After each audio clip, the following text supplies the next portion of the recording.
So here we go. The problem is in your book, so don't. It's not like I'm coming up with anything new and exciting. But I thought it's worth going through step by step. And the problem is, what we're going to do is solve.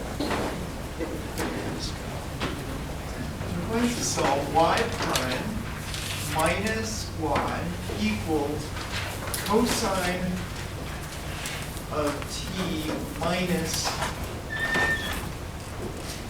sine. All right, that's the problem ahead of us.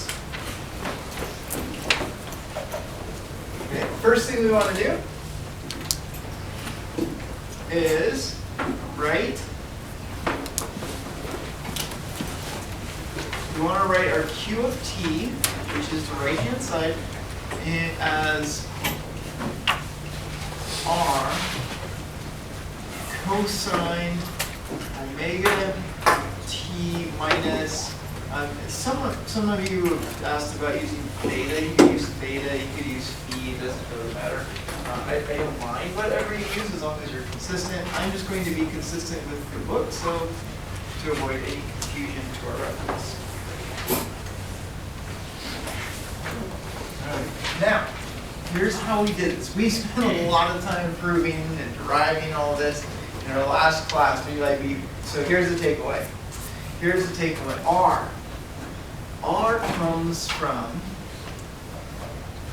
the square root of a squared plus b squared. And in our problem here, capital A is the coefficient on the cosine, and capital B is the coefficient on the sine.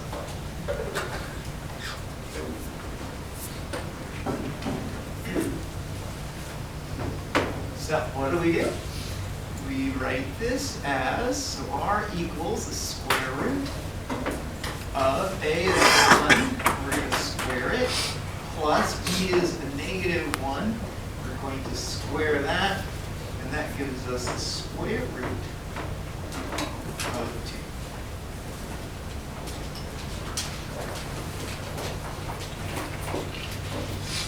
2. The next piece is, notice is this, and that is that the tangent, so that the tangent of t is equal to b over a. Tangent of t is b over a. And in our problem, we have b is minus 1, a is 1, and so I'm going to write that as minus 1. So remember, when we talk about tangent, we're talking about between minus pi over 2 and pi over 2. So if you take the inverse tangent, you would say that phi is, I think it's minus pi over. The one thing you know about it is whenever you have tangent of 1, it only happens where sine and cosine are the same. And that happens at pi over, some of the pi over 4s. I think we have everything we need. So now we can do this. We can say that r, we can say that y prime minus y is equal to r, which is the square root of 2 times the cosine of, and omega is the coefficient on the t. So what is omega in our problem today? Just 1, sure. So this is square root of 2, cosine of, it's t minus phi, and I'll just put it all in. This is minus pi over 4. That's our openings.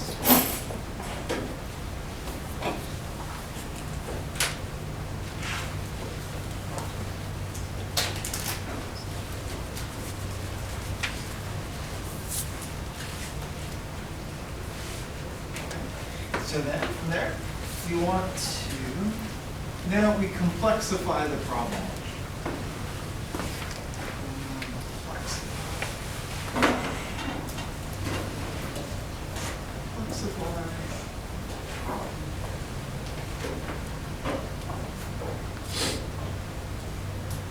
So what we do is we think about this now as a complex instead of real values. So we usually represent complex numbers and complex functions with z. So we're going to think of this as z prime minus z equals the square root of 2 e I t plus pi over 4.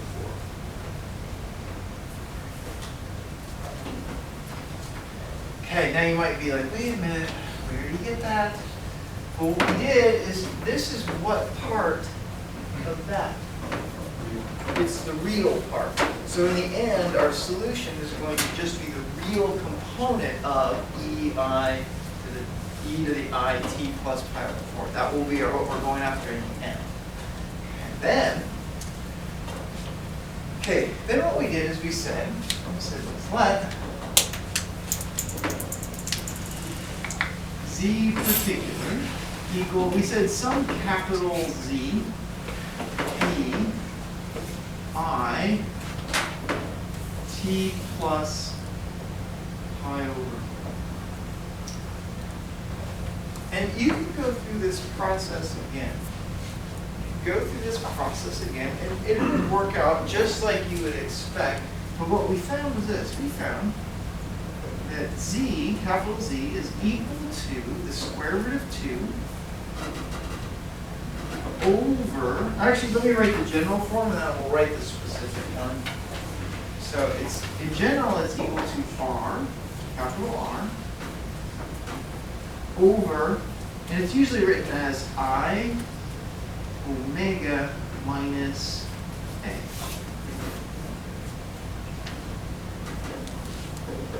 If you're in a test and you forget all that, it's not a problem. Because what you can do is you have z particular, you find z particular prime, substitute them in there, you solve for capital Z, and you'll end up right back here. So, in this case, we said R is the square root of 2. And we have I times omega, which is 1, so this is just going to be an I, minus, and then the A is 1.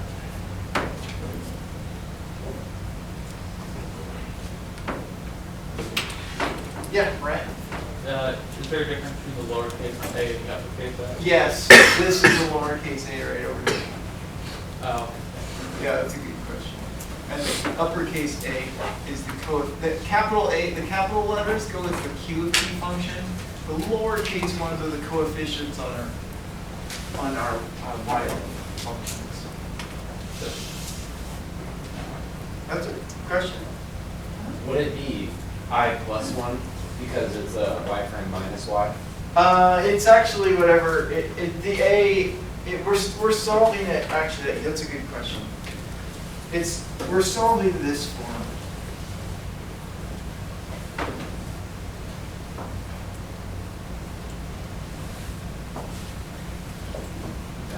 That's the form that we're solving.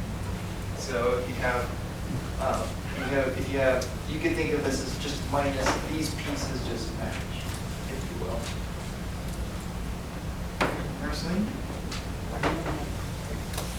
Yeah, the A is both in front of the y prime and the y. No, this is a prime now.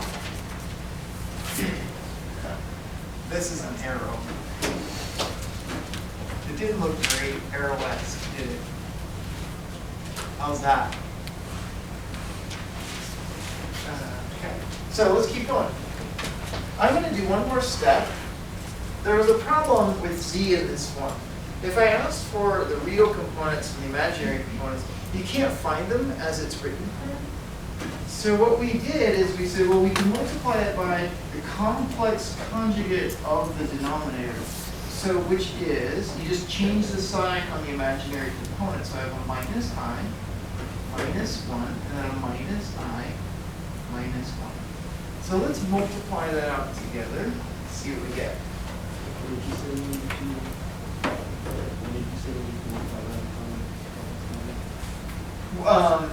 When? Just at any point. Once you have capital Z, this is route 1, if you will. Then the problem, okay. So Hans's question is when you multiply by the complex conjugate. So let's go back for a moment. In this form here, what you can't tell me is you can't decipher the imaginary part and you can't versus the real part. Okay? So this form of the complex number isn't helpful. And the reason we don't want this form is because we need to know which part is real and which part is imaginary. And you're like, well, why do we need to know that? Because you have to keep in mind what we are up to. Our solution is what kind of a solution? It's the real component of the complex solution. So in order to find the real component, we have to be able to distinguish the real and the imaginary components. Because it's going to distribute. You're going to see that. That's a great question. It requires a lot of foresight and hindsight as we go. Okay, so when we say we can't distinguish the real and imaginary part from that Quotient. it's because it's all in one quotient. Right. Remember that in general, if I give you a complex, I'm going to just do this in different colors. So remember what we said. Is we said that any complex number, I'm going to use W just so we don't get things confused, is of this form. I've already used A, so let's use X. X plus I, Y. Y is the imaginary component. X is the real component. However, if you write this as 1 over W,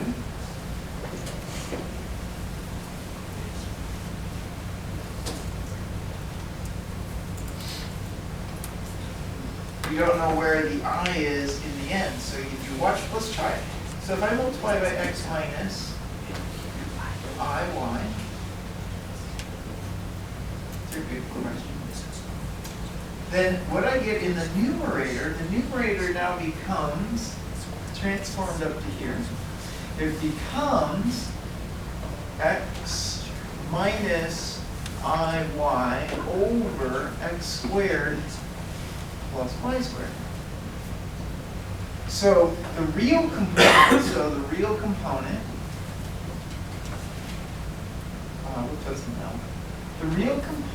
of 1 over W is actually X over the denominator.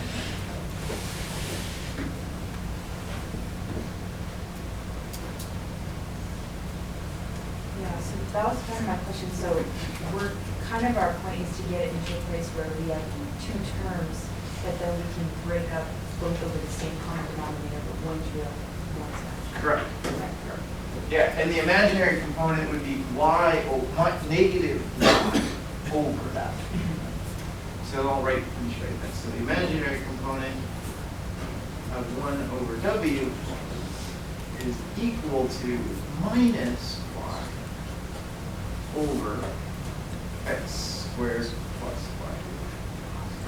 So it's not obvious looking at this, what the imaginary part is and what the real part is. So that's why we need to multiply by the complex part. Okay. I think I just went below my line too. Sorry. Where am I? Oh, let's multiply this out. Dang. I'll write it over here. So we have capital Z is going to be, let's write it as negative square root of 2 minus I square root of 2 over, remember this is always turns into a sum of squares of 1 plus 1, or 1 squared exponent squared, which is 2. So z equals minus square root of 2 minus I square root of 2 over 2.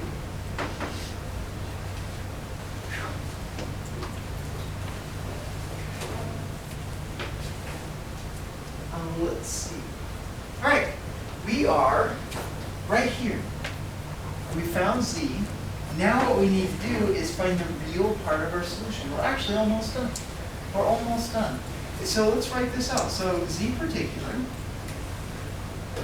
is equal to this piece here. So minus square root of 2 minus I square root of 2 over 2 e I t plus pi over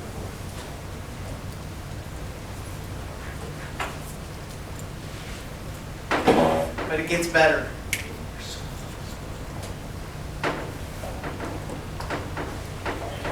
So now, remember, what we want is the real part. So I'm going to just make our a note here.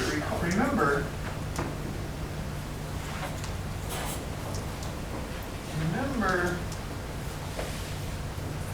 the solution is the real part of z particular.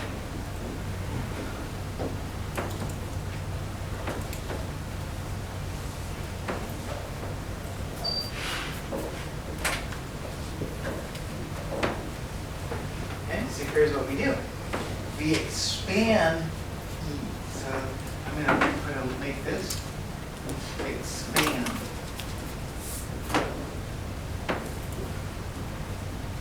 And here's how we do that.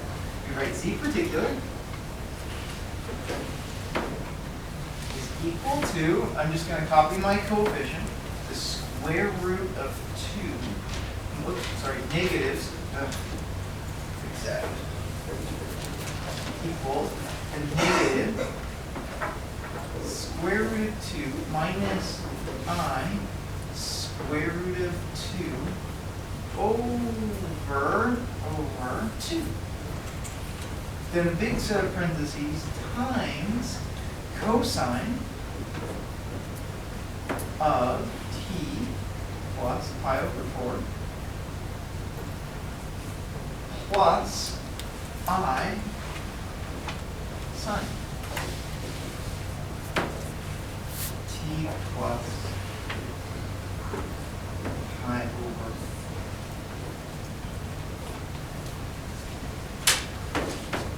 So here's where the solution is a little bit more, I think it's a little bit more clever than what you might suspect.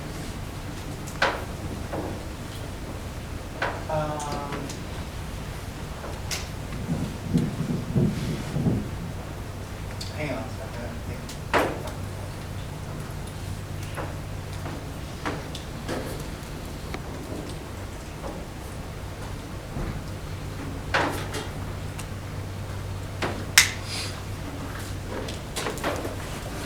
Yeah. All right. So here we go. So our solution is of the form, the real part of z particular is equal to, we're going to have a minus the square root of 2. No, that's not right. Oh my God.